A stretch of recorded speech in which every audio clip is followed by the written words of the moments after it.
सर्वेभ्यो नमः। देववाणी संस्कृतम YouTube channel में आप सभी संस्कृत प्रेमी एवं धर्म प्रेमी सज्जनों का हार्दिक अभिनंदन। मित्रों, आज मैं आपके लिए कुछ पुस्तकों की जानकारी प्रस्तुत करने जा रहा हूं। ये मुख्य रूप से जो पुस्तकें मैं आपको इस वीडियो के अंदर बताने जा रहा हूं, ये पुस्तकें प्राचीन व्याकरण को पढ़ने वाले प्रत्येक पाठक के पास में प्रारंभ में होनी चाहिए।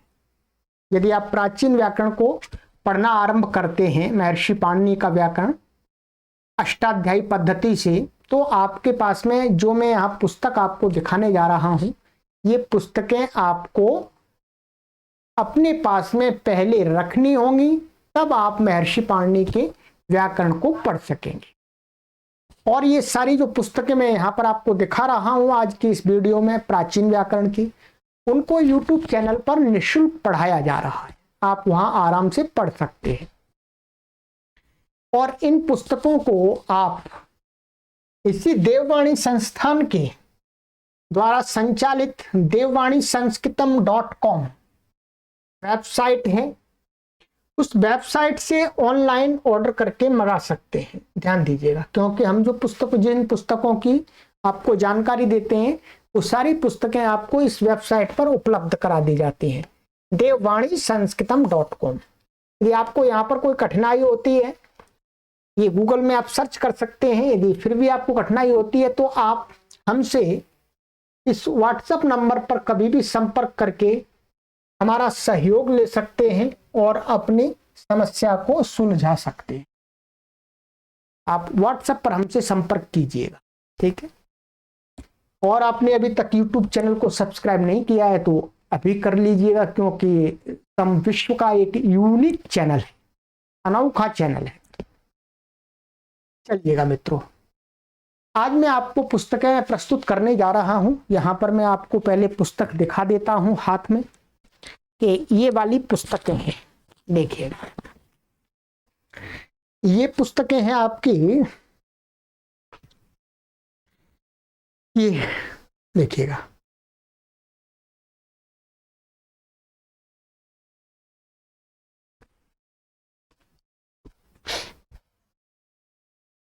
ये 9 पुस्तकें हैं, ठीक है। अभी मैं दिखा रहा हूं आपको एक एक करके, ठीक है। ये 9 पुस्तकें दिखाऊंगा आज आपको, ठीक है। ये प्राचीन व्याकरण के प्रारंभिक विद्यार्थी के लिए हैं, ठीक है। देखिएगा, इसमें सबसे पहले क्या है, हम अष्टाध्यायी पद्धति से पढ़ते हैं, तो एक तो हमें अष्टाध्यायी चाहिए। यहाँ पर भी दिखाऊंगा अष्टाध्यायी, ये मूल अष्टाध्यायी है, सूत्र पाठ है। और ये अष्टाध्यायी सबसे बेस्ट अष्टाध्यायी है, क्योंकि इसको उच्चारण करने में काफी सहयोग मिलता है इससे। अभी मैं दिखा दूंगा आपको। उसके बाद में हमें चाहिए क्या, हमें चाहिए धातु पाठ। महर्षि पाणिनि का ये धातु पाठ भी सर्वश्रेष्ठ पुस्तक है ये, तो मैं उसी पब्लिकेशन का रखता हूँ, ठीक है। धातु पाठ है। और धातु पाठ के बाद में हमें चाहिए होता है गण पाठ। ये गण पाठ है आपका, ठीक है। पतली पुस्तक है, छोटी पुस्तक है, मूल ग्रंथ है। फिर इसके बाद में हमें चाहिए होता है उणादि कोश। क्या होता है? उणादि कोश। ये महर्षि पाणिनि का उपदेश है। ये बहुत ही सुंदर व्याख्या है इसके अंदर उणादि सूत्रों की। ये पंचपादी उणादि है, ठीक है। और इसके बाद में फिर हमें एक लिंगानुशासनम पुस्तक की आवश्यकता होती है, तो ये लिंगानुशासन पुस्तक है, इसको भी आपको चाहिए होता है। तथा इसके साथ में ही एक ये महर्षि पाणिनि की छोटी सी वर्णोच्चारण शिक्षा है, ये भी सबसे पहले आपको पढ़नी होती है, ठीक है। ये पतली सी पुस्तक, बहुत पतली है। और फिर अष्टाध्यायी के सूत्रों की व्याख्या इन 3 पुस्तकों के अंदर है, ठीक है। 3 पुस्तकों के इनके अंदर है। ये मोटी है, इसमें लगभग 4000 सूत्रों के सभी उदाहरण, सिद्धियां, अर्थ, समास, पदच्छेद आदि अब कुछ विस्तार से समझाया गया है।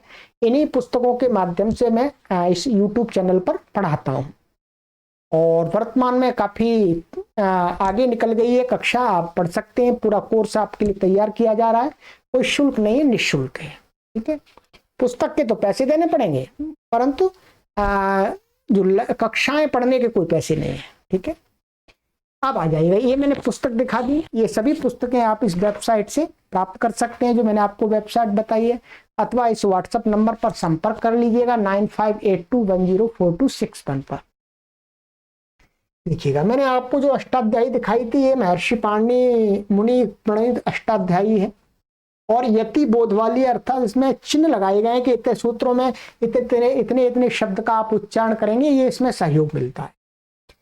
ये धातु पाठ है, देख लीजिएगा, ये महर्षि पाणिनि का धातु पाठ है। ठीक है, और ये गण पाठ है। ठीक है, ये गण पाठ है और इसके बाद में ये उणादि कोश है जो मैंने आपको दिखाया था। ठीक, और इसके बाद ये लिंगानुशासन महर्षि पाणिनि प्रणीत है ये भी, तो इसको भी आवश्यक है लेना। ठीक है, ये भी मैंने सबसे जो अच्छा वाला है वो मैंने रखा हुआ है अपने पास में। और इसके बाद में महर्षि पाणिनि की वर्णोच्चारण शिक्षा। ठीक है, ये सबको पढ़नी चाहिए, ये सबको पढ़नी ही पड़ती है, तो ये है। और इसके बाद में फिर ये जो अष्टाध्यायी भाष्य प्रथमावृत्ति की जो 3 पुस्तक मैंने आपको दिखाई थी, ये प्रथम भाग है और लेखक श्री पंडित ब्रह्मदत्त जिज्ञासु जी हैं। ठीक है, बहुत बड़े विद्वान हुए हैं। और ये दूसरा भाग है इसका। ठीक है, इसमें क्या है, तो इसमें प्रथम और दूसरा तीसरा 3 अध्याय की व्याख्या है और दूसरे भाग में आपके यहाँ देख रहे होंगे आप चतुर्थ पंचम अध्यायात्मक, माने दूसरे भाग में चौथे और 5वें अध्याय के सूत्रों की व्याख्या है। और तीसरा जो भाग है, ये तीसरा भाग है, इसमें 6वां 7वां और 8वां अध्याय पूरे की व्याख्या है। ठीक है, इतनी पुस्तकें हैं। अब देखिएगा, अष्टाध्यायी ये मूल इसका मेन कवर का है इसका। ठीक है, सूत्र इसमें इस प्रकार से दिए हैं, इस प्रकार से दिए हैं। क्या किया है, यतिबोध इसका नाम होता है। यतिबोध होता है कि जैसे यहाँ पर किसी को उच्चारण करने के लिए एको गुण वृद्धि, तो यहाँ पर कोई नया व्यक्ति है, वो नहीं जानता है कि कितने कितने शब्द को बोलना है, तो क्या है, ब्लैक और रेड अलग अलग कलर कर दिए, अलग अलग कलर कर दिए, जिससे आपको उच्चारण समझ में आ जाए कि एको गुण वृद्धि, कोई ऐसा ना बोले एको गुण वृद्धि, अलग अलग ऐसा ना करे, उसको अलग अलग शब्द बोले एको गुण वृद्धि। तो इस प्रकार से ब्लैक और रेड 2 कलर में इसकी छटाई कर दी है सूत्रों की। ठीक है, इसलिए सबसे बढ़िया पुस्तक है, अच्छा पेपर है इसका। और ये धातु पाठ है, धातु पाठ के अंदर भी बहुत सुंदर है, ये कंप्यूटराइज हो चुकी है। ठीक है, तो इसमें भी सभी एकदम से ये धातुएं आप देखेंगे। ठीक है, और धातु पाठ के अंदर विशेषता ये है कि पीछे आकारादि क्रम से धातु की सूची दी है, सूची दी है। और ये आप झट से बता, इसमें लिखा हुआ है कि ये वाली धातु इस पेज पर इस कॉलम में है। तो आप कोई भी धातु आकारादि क्रम से आप ढूंढना चाहते हैं तो झट से आप ढूंढ सकेंगे पूरे धातु पाठ के अंदर कि ये धातु कहां पर है। और इसके बाद ये गण पाठ है। गण पाठ में शब्दों का गण होता है। इसके अंदर पहले ये सूची दे दी है गणों की, कितने गण हैं। ठीक है, ये गणों की सूची दे दी है। फिर इसके बाद में ये गण है, जैसे सर्वादीनि सर्वनामानि, तो सर्वाधिक गण है। तो सर्वाधिक गण के अंदर ये शब्द पड़े हुए हैं, सर्व विश्व आदि। तो ये ऐसे इस प्रकार से गण पाठ में दिया हुआ होता है। तो ये भी बहुत अच्छा दिया हुआ है। ठीक है, तो ये संपूर्ण गण पाठ इसके अंदर आ जाता है। और इसके बाद फिर उणादि है, उणादि कोश। उणादि कोश में इसके जो संपादक हैं, अर्थात तो इसमें ये उणादि कोश जो इसके लेखक तो वास्तव में महर्षि पाणिनि है। तो उणादि कोश में क्या है, देखिएगा, ये सूत्र है और सूत्र के बाद में फिर उस सूत्र से जो शब्द सिद्ध होते हैं उन शब्दों को दिखाया गया है। फिर उनकी व्युत्पत्ति बताई गई है कि इस शब्द की व्युत्पत्ति क्या करें हम। ठीक है, इसमें क्या धातु है, क्या प्रत्यय है, ये कैसे बताएं, ये नीचे व्याख्या है। फिर उसमें भी कहीं कहीं विशेष टिप्पणियां भी दी गई हैं। ठीक है, टिप्पणियां भी दी गई हैं विशेष, ये। ठीक है, तो इस प्रकार से उणादि को सबसे अच्छा वाला है, सबसे प्रामाणिक है, तो इसी को खरीदें आप तो सबसे बढ़िया है। और ये देखिएगा इसी प्रकार से छंद सीण आयु शब्द बनता है, द्रि सनी जानी चारी चटी रहिभ्यो यूण, तो दारू दारू सानु जानू चारू चाटू राहु, ये शब्द बनते हैं, दिए गए हैं। ठीक है, फिर इनकी जो व्युत्पत्ति नीचे दिखाई गई है, व्याख्या। ठीक है, फिर कहीं पर टिप्पणियों की आवश्यकता होती है, वो टिप्पणियां दी गई हैं। तो इस प्रकार से ये पूरे 5 पादों की व्याख्या इसके अंदर है। साथ में इसमें 2 चीजें और दी हैं। सभी सूत्रों को अकारादि क्रम से रखा गया है। ठीक है, और उनकी संख्या भी दर्शाई गई है पीछे सूची में। तो जैसे अग्न्यादयश्च अंग मध्य मंदिभ्य आरन, ये सूत्र दिए है अकारादि क्रम से, तो ये ढूंढने में सुविधा रहती है। ठीक है, और ये अकारादि क्रम से शब्द, जो भी शब्द इसके अंदर सिद्ध किए गए हैं वो भी अकारादि क्रम से यहाँ पढ़े गए हैं। तो ये इसके अंदर है। ठीक है, और ये सारा मैंने आपको बता दिया है। आप इसमें झट से देख सकेंगे कि ये शब्द कौन से पाद में कौन से सूत्र में बना है। मानिएगा ये अंतः शब्द है, देखिएगा आप देख रहे हैं, ये अंतः शब्द देखना कहाँ बना है, तो अंतः शब्द 3रे पाद में 86वें सूत्र में बना है। ऐसे अंतः शब्द 5वें पाद में 60वें सूत्र में बना है। ठीक है, अंतरम शब्द कहाँ बना है, 4थे पाद के 165वें सूत्र में बना है। तो आप झट से ढूंढ सकेंगे, ये सूची पीछे सरलता के लिए दे दी गई है। इस प्रकार से ये सब सर्वश्रेष्ठ पुस्तक है। ये है आपका लिंगानुशासन। ठीक है, इसके व्याख्याकार हैं डॉक्टर नरेश झा जी। ठीक है, तो शांति संस्कृत हिंदी व्याख्या द्वयोपेतम, तो व्याख्या द्वयोपेतम तो क्या है, संस्कृत भी की व्याख्या है सूत्रों की, जो महर्षि पाणिनि के सूत्र लिंगानुशासन के, उसकी व्याख्या संस्कृत भाषा में भी है और हिंदी भाषा में भी है। तो आइएगा देखिएगा, मैं दिखा देता हूं आपको एक मॉडल। ये सूत्र है महर्षि पाणिनि के लिंगानुशासनम के, यहाँ पूरे दिए हैं जितने भी सूत्र हैं, तो वो सारे सूत्र दिए हैं। ठीक है, का आरंभ में। फिर ये इसकी व्याख्या है, देखिएगा जैसे लिंगम लिखा हुआ है, तो ऐसे स्त्रीलिंग प्रकरणम यहाँ से आरंभ हो गया ये, और ये स्त्री। ठीक है, ये सूत्र है लिंगम स्त्री। ठीक है, तो अब देखिए यहाँ पर ये संस्कृत में व्याख्या दी है, फिर हिंदी में अर्थ दिया है। ऐसे ही ऋकारांता मातृ द्वित्री यात्री स्वश्री ननांदर, ये संस्कृत में इसका समास आदि, फिर व्याख्या दी है, अर्थ किया है संस्कृत में। फिर इसके बाद में ये पूरा संस्कृत में दिया है, फिर देखिएगा फिर ये हिंदी में इसका अर्थ भी दिया है। तो सब प्रकार से ये सर्वश्रेष्ठ लिंगानुशासन है। ठीक है, आप इसके अलावा दूसरा मत खरीदिएगा, मैं आपको यही सुझाव दूंगा, कहीं से भी आपको मिले, क्योंकि ये मेरा पब्लिकेशन नहीं है। ये सारा सूत्र है, इसी प्रकार से व्याख्या की गई। ठीक है, चलिएगा अब ये आपकी वर्णोच्चारण शिक्षा महर्षि पाणिनि मुनि प्रणीता, तो इसमें भी आपको बहुत सुंदर, ये पतली सी पुस्तक है, बहुत ही कम पैसे की है। ठीक है, आप देख लीजिएगा वेबसाइट पर। तो इस प्रकार से जैसे यहाँ दिया है वर्ण व न अक्षर किनको कहते हैं, उत्तर दिया अक्षरम नक्षरम विद्या दशनो तेरवा सरोक्षरम वर्णम वाहु पूर्व सूत्रे किमर्थम उपदिश्यते। तो इस प्रकार से इसमें पूरी वर्णोच्चारण शिक्षा दी गई है। ठीक है, चलिए ये हुआ। अब आपका जो मेन जो है, जिसमें अष्टाध्यायी के सूत्रों का व्याख्यान है, सिद्धियां हैं, उदाहरण हैं, समास हैं, पदच्छेद हैं, वो है आपकी अष्टाध्यायी भाष्य प्रथमावृत्ति नाम की पुस्तक, जो ये 3 भाग हैं मुख्य रूप से मैंने आपको दिखाए।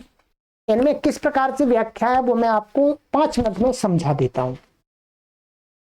देखिएगा इसमें व्याख्या है आपकी, देखिएगा ये पुस्तक प्रथम भाग है। प्रथम भाग में बता देता हूं, देखिएगा मानिएगा ये आरंभ हुआ, यहां से क्या हुआ, आरंभ हुआ अष्टाध्यायी भाष्य प्रथमावृत्ति। ये मंत्र दिया है विश्वान सवितर दुर्तान परासु वेदभद्रम तन्ना आसुव, और फिर अथ शब्दानुशासनम, अथ शब्दानुशासनम की व्याख्या दी है।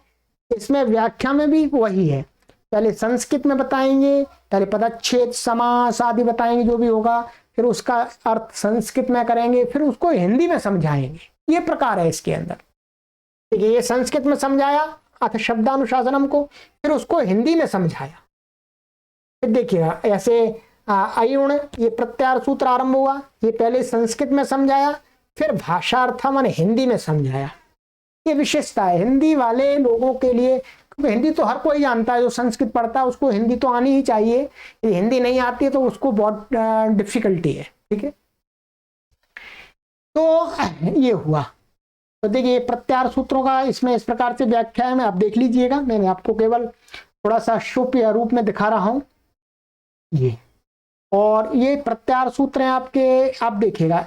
आप प्रत्यार सूत्र के बाद में प्रथम अध्याय का प्रथम पाद का सूत्र की जो व्याख्या कैसे आरंभ होती है, ये आपका सूत्र है। आप देख रहे हैं वृद्धिरादैच, पदच्छेद होता है, विभक्ति होती है, ऐसे वृद्धि प्रथमा व्यक्ति एकवचनांतम, आदैच प्रथमा व्यक्ति एकवचनांतम। फिर इसमें समास जो भी होगा, समास है तो समास बताएंगे, नहीं है तो नहीं बताएंगे। समास इसमें आत चा आचा एक चा एक चा आदैच समाहार द्वंद्व समास, और लिखा संज्ञा सूत्र में, ये संज्ञा सूत्र है, ये भी लिख दिया। ठीक है, तो इस प्रकार से फिर ये अर्थ है, अर्थ आ आई औ इत्येतेषां वर्णानां वृद्धि संज्ञा भवति। ठीक है, ये संस्कृत में दिया। फिर उदाहरण दिए इसके, कि वृद्धिरादैच के उदाहरण क्या क्या हो सकते हैं। उदाहरण तो बहुत हो सकते हैं, हजारों, परंतु गिने चुने उदाहरण आपको समझाने के लिए सूत्र को देते हैं। तो जैसे भाग त्याग याग नायका चायका पावका स्थापक कारक, ठीक है, हारका पाठका पाचका शालीय हमालीय औपगवा औपमन्यवा ऐतिकायना आश्वलायना आरण्य अचैशीत अनैशीत अलावीत अपावीत अकारशीत आहारशीत अपाठित। जल्दी जल्दी मैंने बोल दिया आपको। तो अब इसके बाद में क्या है, अब इसको हिंदी में भी अर्थ बताया गया है। ठीक है, अब देखिएगा, इतना ही नहीं है, अब आपको क्या कराया कि किया हुआ है इसमें गुरुजी ने क्या किया कि भागः शब्द की सिद्धि दिखाई पीछे। ये यहां पर आरंभ है, पुस्तक के पीछे परिशिष्ट बनाई गई है। ध्यान दीजिएगा, जब भी आप इस पुस्तक को मंगाएं तो आपको किस प्रकार से पढ़ना है ये भी आप समझ लें। इसमें इस तीनों भागों के अंदर पीछे परिशिष्ट बनाई गई है। परिशिष्ट में जो सूत्रों के अंदर शब्द हैं उनकी सिद्धियां कराई गई है। ठीक है, वो मैंने भी आपको विस्तार से पढ़ाया है। देखिएगा, मानिएगा भागा शब्द है, या भागा दे दिया, सिद्धि तो नहीं दी। सिद्धि कहां दी है, पीछे परिशिष्ट आप देखेंगे, ये सूत्र है, अभी दिखा देता हूं मैं आपको। यहां देखिएगा, ये परिशिष्ट है पीछे। क्या है परिशिष्ट, इसमें पीछे है, अंतिम भाग में होती है ये। ठीक है, पुस्तक के यहां लिखा हुआ है वृद्धिरादैच। अब देखिए, भागा सिद्धि को पूरा विस्तार से समझाया गया है, इसी पुस्तक में समझाया है। ये पूरा भागा के अंदर, भागा माने भजन या सेवन करना, ये सारे सूत्र देखिएगा, ये पूरा भागा शब्द की भज धातु से बनाया गया है। ये सारा उन्होंने विस्तार से गहराई से समझाया है। देखिएगा, ये पूरी सिद्धि में कौन कौन से सूत्र लगेंगे, केवल वृद्धिरादैच से अकेले से नहीं बनता। ठीक है, वो तो उसका उदाहरण है। तो ये यहां तक भागा की सिद्धि बनी है। तो सारा इस प्रकार से सिद्धियों को यहां समझाया गया है। इसलिए ये सर्वश्रेष्ठ अष्टाध्यायी सूत्रों का प्रारंभिक व्याख्यान है। आप इन्हीं पुस्तकों को लीजिएगा और किसी को मत लीजिए। मेरा ये निज अनुभव है लंबे समय का। ठीक है, तो तीनों भागों में इसी प्रकार से है। ठीक है, सूत्रों को मैंने आपको दिखाया था, कुछ सूत्र में दिखा दिए थे, देखिएगा और भी देख लीजिएगा। जैसे ये वृद्धिरादैच हो गया था, इसके बाद में ये अदेंग गुणः, ठीक है, अदेंग गुणः सूत्र है, इसी का भी इसी प्रकार से दिया है। और फिर इको गुण वृद्धि, ये सूत्र है इसका। ठीक है, न धातु लोपार धातु के है, तो उसी प्रकार से पहले संस्कृत पदच्छेद आदि समास आदि, और फिर अर्थ संस्कृत में, फिर उदाहरण, फिर हिंदी में अर्थ। ठीक है, फिर सिद्धियां, ये परिशिष्ट आ गया आपका। ठीक है, ये प्रथम भाग का था। प्रथम भाग में कितने 3 अध्याय, ध्यान देंगे कितने, प्रथम भाग में 3 अध्याय के सूत्रों की व्याख्या है। फिर इसके बाद में ये जिसका दूसरा भाग है, जो मैंने आपको यहां पर दिखाया था, ये देख लीजिएगा, ये इसका दूसरा भाग है। दूसरे भाग में चौथे अध्याय से आरंभ होता है 5वें अध्याय तक। ठीक है, देखिएगा, चौथे अध्याय का ये सबसे पहला सूत्र मैंने आपको दिखा दे रहा हूं, यहां पर दिखा रहा हूं, न्याय प्रातिपदिका अथ चतुर्थोध्याय प्रथमा पाद है, ये दूसरे भाग में यहाँ पर। और ये इसमें पूरा 5वां अध्याय कंप्लीट हो जाता है, चौथा और 5वां। ठीक है, फिर इसके बाद में इसका तीसरा भाग, तीसरे भाग में 6ठा 7वां 8वां 3 अध्याय के सूत्र कंप्लीट होते हैं। देखिएगा, ये 6वां अध्याय आरंभ हो रहा है, यहां पर देखिएगा, अथ षष्ठोध्याय प्रथमः पादः एकाचो द्वे प्रथमस्य, सूत्र है आपका, ठीक है। अजादिर द्वितीयस्य नंद्राह संयोगादयः, बस मैंने इतना ही लिया, अधिक नहीं लिया, ठीक है। अब अंतिम जो सूत्र है अष्टाध्यायी का, मैं इसलिए दिखा रहा हूं कहीं आपको डाउट ना हो जाए कि इसमें सूत्र है कि पूरे नहीं है। अष्टाध्यायी का अंतिम सूत्र भी मैंने ले लिया, आ 8वें अध्याय के 4थे पाद का 67वां सूत्र, जो इसका अंतिम सूत्र है। यहां तक आप देखिएगा, यहां तक ये तीसरे भाग का जो पुस्तक है उसमें 640 पेज, उस पुस्तक एक पुस्तक के हैं, ठीक है। 640 पेज पर अंत में ये सूत्र दिया है आ, और ये यहां पर ये इसका समापन हो जाता है, अथ वो इति अष्टमाध्यायः समाप्तः, ठीक है। अब मैं आपको इन तीनों भागों की पुस्तकों के पेज संख्या भी बता देता हूं कि प्रथम भाग में कितने पेज हैं, ठीक है, क्योंकि आपने तीसरे भाग का तो देख लिया। प्रथम भाग है ये भाग है, इसके अंदर 808 पेज है, 808, ठीक है।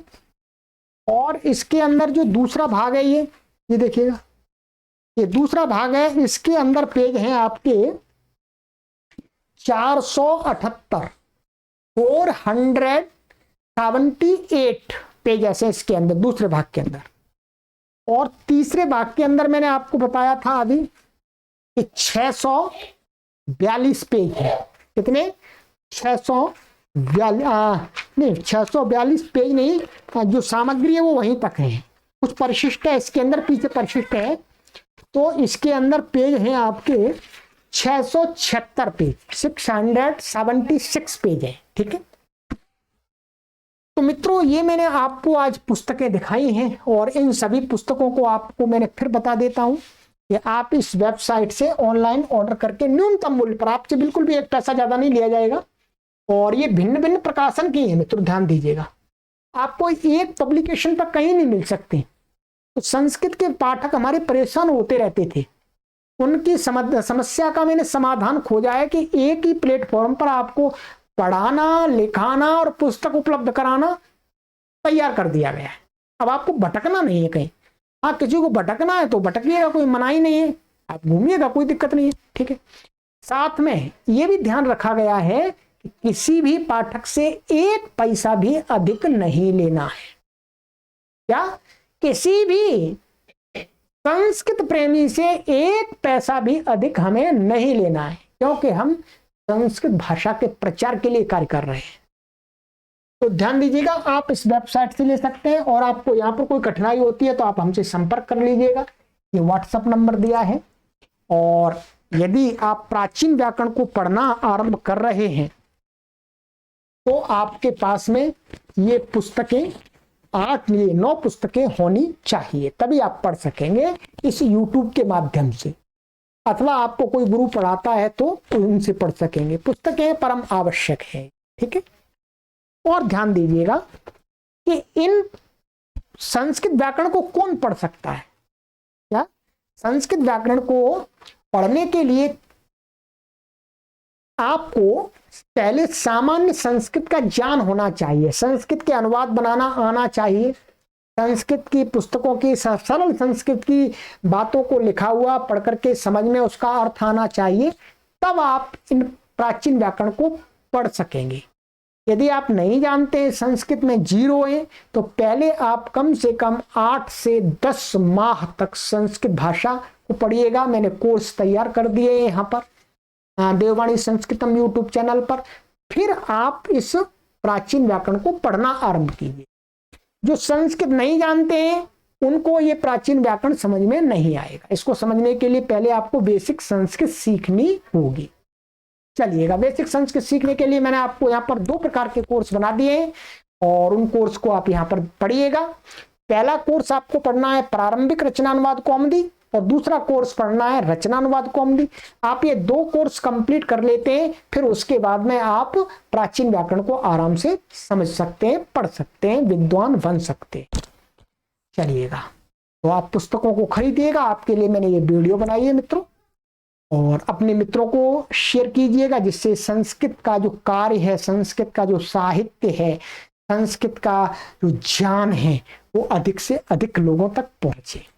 आप इस बात को मित्रों अनुभव कर रहे होंगे कि मैं एक अलग ढंग से हटकर के कार्य कर रहा हूं संस्कृत भाषा के प्रचार प्रसार के लिए।